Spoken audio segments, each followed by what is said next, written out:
Bienvenue sur Top Invest, la chaîne des top d'investissement. Ici, on parle essentiellement d'entreprises de qualité. Avons-nous une opportunité d'investissement sur Montea NV? C'est la question à laquelle on va essayer de répondre en se basant sur les états financiers de la compagnie. Je rappelle que ceci représente uniquement mon point de vue et non un conseil d'investissement. Et comme d'habitude, je me réserve le droit de me tromper. C'est une demande spéciale d'un abonné Top Premium. Je rappelle que le lien vers le service Top Premium est dans la description de la vidéo. Montea NV. Alors, c'est une rate industrielle. Le genre de rate qui a tendance à bien se comporter à la période actuelle. Pourquoi est-ce que je dis que ce genre de rate se comporte bien? C'est parce que ces rates-là sont loués généralement à 100%, notamment l'émergence du e-commerce, etc., favorise ce type de rate-là. Et également, les multiples de valorisation auront tendance à être très élevés pour ce type de rate. Donc, quand je vais l'évaluer en date d'aujourd'hui, vu que c'est une rate, on va aller assez rapidement.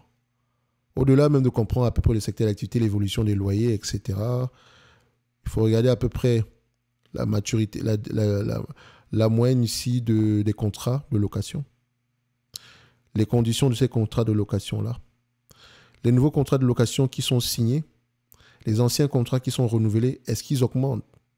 Okay. Quel type de contrat de location nous avons? Généralement, ce genre d'entreprise aura des contrats de type triple net lease, donc c'est-à-dire que le locataire prend en charge toutes les charges liées au bien immobilier. Donc vous, en tant que propriétaire, on vous donne vos loyers, boum, et vous payez juste les charges administratives. La personne qui est partie peut-être récupérer le loyer, etc.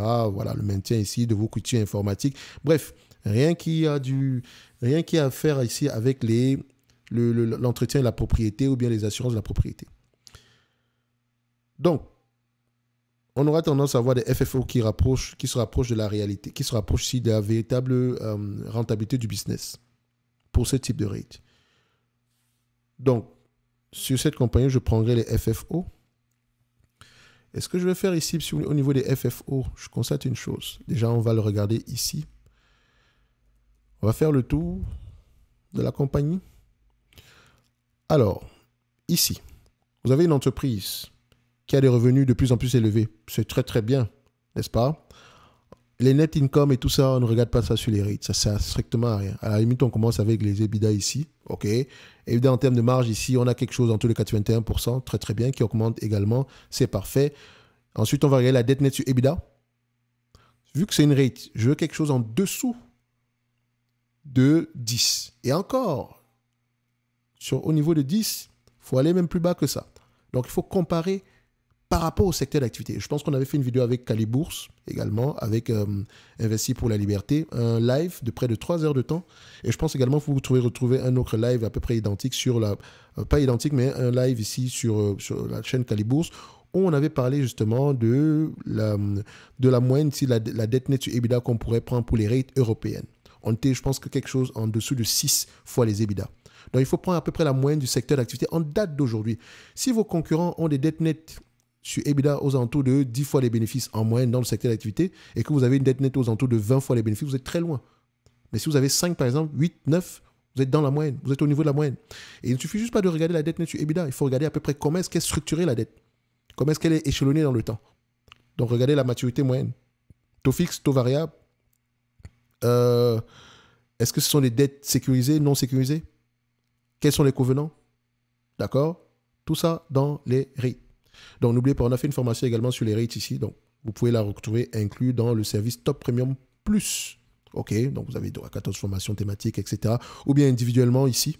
Je pense que elle va se retrouver quelque part là. Hein. Donc, vous pouvez la retrouver individuellement là. OK? Donc, je reviens à ce niveau. Enfin, je reviens sur notre compagnie. Donc, je sais déjà que quand on a une dette nette sur EBITDA aux alentours de 8.1, c'est un peu élevé. Mais n'oubliez pas que je vous ai dit que c'est l'un des secteurs les plus qualitatifs en date d'aujourd'hui. D'accord? Donc, quand on regarde la dette nette en tête de volume, on constate qu'on a une certaine stagnation de la dette à ce niveau-ci.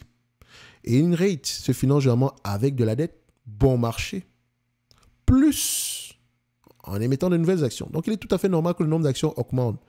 Ce qui m'intéresse, c'est plutôt avoir des AFFO, des FFO qui ont tendance à être de plus en plus élevés, malgré l'augmentation de la dette.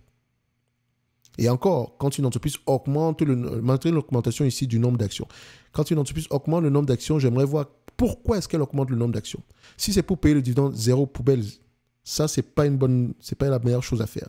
Si c'est par exemple pour financer la construction d'un bâtiment, etc., ou bien l'extension d'un bâtiment ici, je veux voir à peu près quel est le cap rate moyen, quelle est la rentabilité moyenne ici des capitaux engagés sur ce projet-là. Parce que si on me paie un dividende de 4% sur mes actions à une date d'aujourd'hui et que vous émettez un nombre d'actions, disons ici, vous émettez des actions supplémentaires ici, donc techniquement, votre coût du capital est peut-être, juste avec le nombre d'actions, c'est 4%. Vous savez que les actions, c'est 4%. OK? C'est grosso modo, c'est dit comme ça, là, va vite. Hein. Et si le projet en question va rapporter 3%, je suis en train de perdre de l'argent. Je perds 1%. Mais si il va rapporter 4% et plus, c'est déjà très bien. Donc, c'est-à-dire que quand le projet va quand il va être livré ici, je vais avoir tendance ici à récupérer, à ne pas perdre de l'argent ici. D'accord? Du point de vue bénéfice net. J'en ai également fait plusieurs vidéos. J'ai parlé des rates ici. Il y a toute une...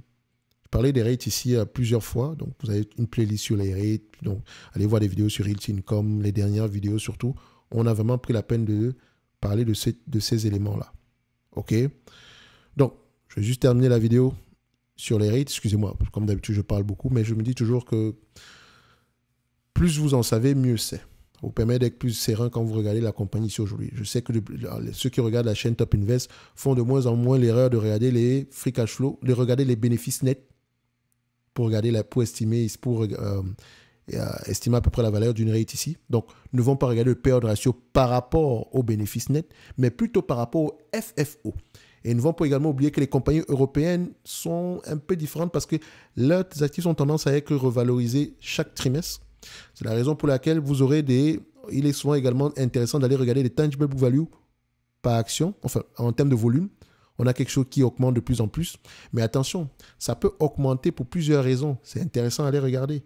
Est-ce que ça augmente parce que le parc immobilier augmente? Est-ce que ça augmente parce que le cap rate diminue? Donc, ça veut dire que nos biens immobiliers prennent de plus en plus de valeur. Et quel est le cap rate moyen ici? 1%, 2%, 3%? Faites attention quand les cap rates sont en dessous de 4%. Même si l'entreprise a l'air très intéressante, ça veut dire que la valeur des biens immobiliers peut avoir tendance à être boostée uniquement parce que les cap rates diminuent. D'accord?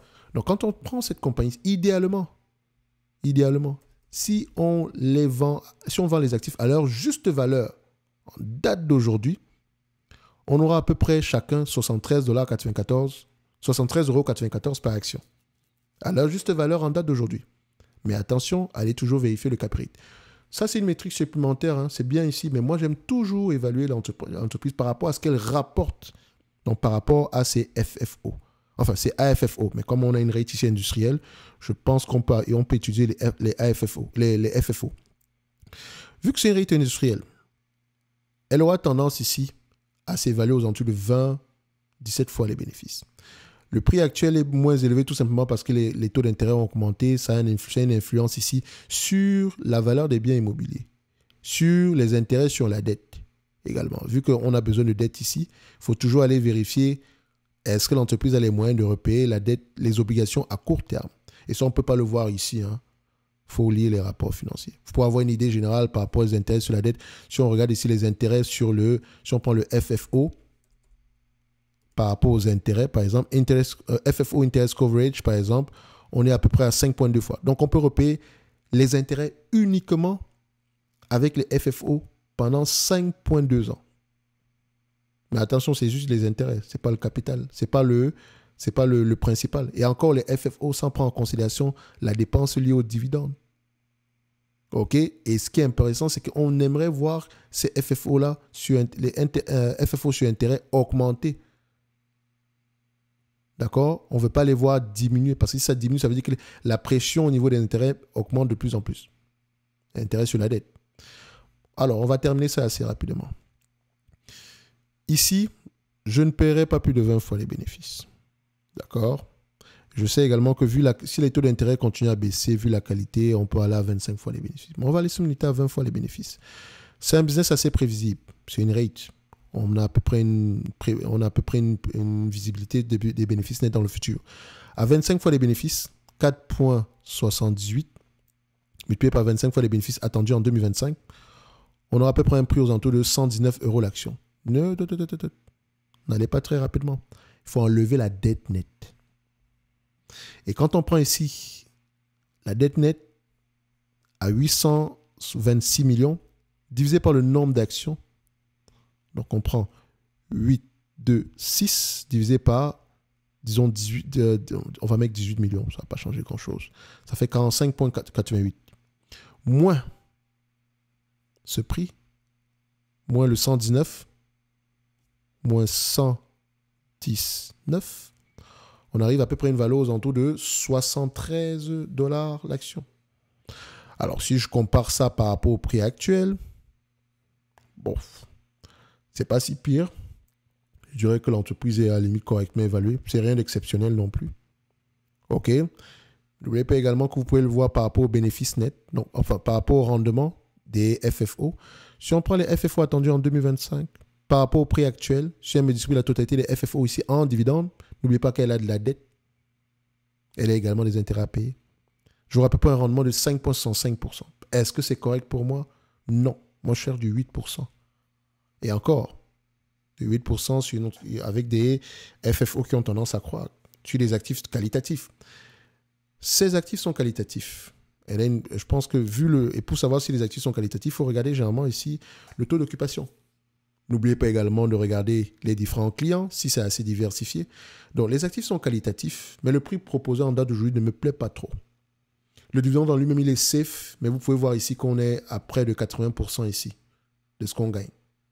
Et on est déjà à des niveaux supérieurs et je n'aime pas ça. Donc, pour moi, ici, je ne considère pas cette compagnie comme étant une opportunité d'investissement. Même pour le dividende, je pense qu'il y a mieux que ça sur le marché en date d'aujourd'hui. Ce n'est que mon avis et non un conseil d'investissement. Comme d'habitude, je me réserve le droit de me tromper. N'oubliez pas, en lien dans la description de la vidéo, vous avez le service Top Premium où vous pouvez également demander des analyses quantitatives.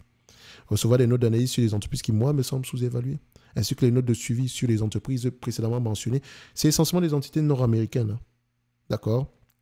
Et vous avez accès à la watchlist, à la communauté privée. Et pour ceux qui ne sont pas intéressés, vous avez toujours la Top Newsletter qui est gratuite, où on partage des analyses sectorielles. Par exemple, sur les rates, on en a partagé. Et je pense que depuis le début de l'année passée, vous savez à peu près quelle est la température au niveau des rates américaines en date d'aujourd'hui.